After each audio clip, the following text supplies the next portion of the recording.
Big boss Malayalam season 6 അപ്ഡേറ്റുകളിലേക്ക് പോകാം. അപ്പം നാളെ ലാലേട്ടൻ എത്തുകയാണ്. പ്രേക്ഷകരെല്ലാം കാത്തിരുന്ന വീക്കെൻഡ് എപ്പിസോഡുകൾ നാളെയും നാളെ കഴിഞ്ഞുമാണ് നടക്കാൻ പോകുന്നത്. അപ്പോൾ എവിക്ഷൻ ആരായിരിക്കും പുറത്തേക്ക് എന്നതെന്നറിയാൻ പ്രേക്ഷകരൊക്കെ കാത്തിരിക്കുകയാണ്. ലാലേട്ടൻ്റെ ബർത്ത്ഡേ കൂടെ പ്രമാണിച്ച് ആ ഒരു സെലിബ്രേഷനും കാര്യങ്ങളും ഒക്കെ നടത്താൻ വേണ്ടിയാണ് സാറ്റർഡേ സൺഡേ നടത്താനിരുന്ന വീക്കെൻഡ് എപ്പിസോഡുകൾ മൺഡേയും അതുപോലെ തന്നെ ട്യൂസ്ഡേയും ആക്കി മാറ്റിയിരിക്കുന്നത്. ലാലേട്ടൻ്റെ ബർത്ത്ഡേ സെലിബ്രേഷൻ ആണെന്ന് കരുതി എവിക്ഷൻ ഒഴിവാക്കുമെന്ന് എനിക്കും തോന്നുന്നില്ല. കാരണം ഈ ഒരു 10ാമത്തെ ആഴ്ച കഴിഞ്ഞ് 11ാമത്തെ ആഴ്ചയിലേക്ക് കടന്നുകൊണ്ടിരിക്കുകയാണ്. അപ്പോൾ 13 കണ്ടസ്റ്റൻസും ഉണ്ട്. അതുകൊണ്ട് തന്നെ എവിക്ഷൻ ഒഴിവാക്കില്ല എന്ന് തന്നെ കരുതാം. നിലവിൽ ഷൂട്ടൊന്നും നടന്നിട്ടില്ല, വിവരങ്ങളൊന്നും കിട്ടുന്നില്ല. നാളെ രാവിലെ തൊട്ട് വൈകുന്നേരം വരെ ആയിരിക്കും 2 ദിവസത്തെ ഷൂട്ട് കാര്യങ്ങളുമൊക്കെ നടക്കുന്നത്. അപ്പം നാളെ മാത്രമേ എന്തെങ്കിലും ഒരു കൺഫർമേഷൻ കിട്ടാനുള്ള സാധ്യതയുള്ളൂ.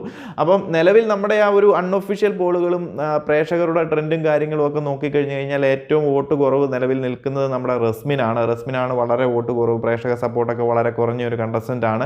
ഇതുവരെ എങ്ങനെയൊക്കെയോ പവർ റൂമിലും പല രീതിയിലുള്ള സപ്പോർട്ട് കണ്ടും അങ്ങനെ മാറി മറിഞ്ഞുമൊക്കെ കടിച്ചു തൂങ്ങി ബിഗ് ബോസ് ഹൗസിനുള്ളിൽ നിന്നു പ്രേക്ഷകരുടെ ഏറ്റവും കൂടുതൽ വെറുപ്പ് വാങ്ങിയും ഭയങ്കരമായിട്ട് സപ്പോർട്ട് കുറഞ്ഞൊരു കണ്ടസ്റ്റൻ്റ് കൂടിയായിരുന്നു റസ്മിൻ. എന്തായാലും പ്രേക്ഷകരുടെ വോട്ടിൻ്റെ അടിസ്ഥാനത്തിലാണ് ഒരു കണ്ടസ്റ്റൻ്റ് പുറത്തേക്ക് പോകുന്നത് എങ്കിൽ റസ്മിൻ തന്നെയായിരിക്കും ഈ ഒരു ആഴ്ച എവിക്റ്റ് ആകാൻ പോകുന്നത്. കാരണം അത്രമാത്രം എന്താ പറയുക, ഒരു സപ്പോർട്ടും ഇല്ലാത്ത ഒരു കണ്ടസ്റ്റൻ്റാണ്. അൺഒഫീഷ്യൽ പോളുകളിലൊന്നും ഒരു രീതിയിലും സപ്പോർട്ട് വരാത്തൊരു കണ്ടസ്റ്റൻ്റാണ് നമ്മുടെ റസ്മിൻ. എന്നാൽ ഡബിൾ എവിക്ഷൻ ഉണ്ടെങ്കിൽ ആരായിരിക്കും പുറത്തേക്ക് പോകുന്നത് എന്നതിനെക്കുറിച്ചൊരു സംശയമുണ്ടാകും. കാരണം ആരായിരിക്കും എന്നത് ആർക്കും ഒന്നും പറയാൻ സാധിക്കത്തില്ല. കാരണം ഈ ഒരാഴ്ചത്തെ എവിക്ഷനിൽ വന്നിരിക്കുന്നതെന്ന് പറയുമ്പോൾ നമ്മുടെ സിജോ, നോറ, അതുപോലെ തന്നെ നന്ദന, സായി എന്നിവരല്ലാതെ ബാക്കി എല്ലാവരും, ജിൻഡോ, അഭിഷേക്, ഋഷി, അർജുൻ, ജാസ്മിൻ, അപ്സര, അൻസിബ എന്നിവരടങ്ങുന്ന 8 പേരാണ് ഈ ഒരാഴ്ച നോമിനേഷനിൽ വന്നിരിക്കുന്നത്. അപ്പം ഇതിനകത്ത് വോട്ട് കുറവ് ആർക്കാണെന്ന് ചോദിച്ചു കഴിഞ്ഞാൽ ആദ്യത്തെ ആൾ ഓൾറെഡി ഞാൻ പറഞ്ഞു കഴിഞ്ഞു, റസ്മിനാണ്.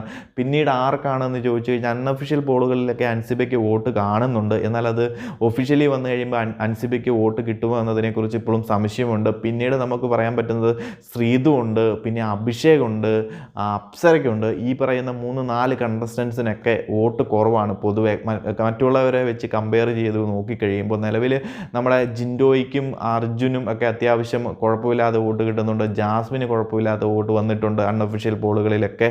പിന്നീട് വരുന്നത് നമുക്ക് അപ്സരയ്ക്കും കുഴപ്പമില്ല, അഭിഷേകിനും കുഴപ്പമില്ല എന്ന് പറയാം നമുക്ക്. എന്നാൽ ശ്രീധുവിനും അൻസിബയ്ക്കും അൺഒഫീഷ്യൽ പോളുകളിൽ കുഴപ്പമില്ലാത്തൊരു വോട്ടിംഗ് ഒക്കെ പോകുന്നുണ്ട്.